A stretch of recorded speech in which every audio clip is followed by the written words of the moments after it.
தீபாவளி என்று சில பழக்க வழக்கங்கள் நம்மிடையே உண்டு. அதை கடைபிடிக்க நல்லவை நடக்கும். அன்று நாம் சந்தோஷமாக இருப்பதோடு நம்மை சுற்றியுள்ள எளிய மக்களையும் சந்தோஷமாக வைத்திருக்க வேண்டும்.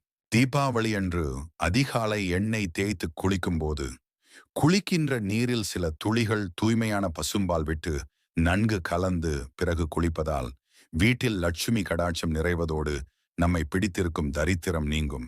அன்று பூஜை அறையில் மகாலட்சுமி படத்திற்கு முன்பு 11 கோமதி சக்கரம், 11 மஞ்சள் நிற சோழிகள், குங்கும பூ மஞ்சள், கிழங்கு சந்தனக்கட்டை ஆகியவற்றோடு வெள்ளி நாணயங்கள் வைத்து பூஜை செய்ய நம் வீட்டில் எல்லா காலங்களிலும் மிகுந்த பொருள் வரவிருந்து கொண்டே இருக்கும். அன்று ஏழை பெண் குழந்தைகளுக்கு புத்தாடைகள், இனிப்புகள் போன்றவற்றை வாங்கி கொடுப்பதால் லட்சுமி கடாட்சம் நிறைந்து இல்லம் சிறக்கும். தீபாவளி திருநாளில் பசுக்கள் மற்றும் குரங்குகளுக்கு சாப்பிட பழங்களை கொடுப்பதால் நம்முடைய கர்ம வினைகள் நீங்கி வீட்டில் மகிழ்ச்சி மேலோங்கும். கோயில் திருக்குளத்தில் உள்ள மீன்களுக்கு பொரி மற்றும் கோதுமை உருண்டைகளை உணவாக போடுவது நல்லது.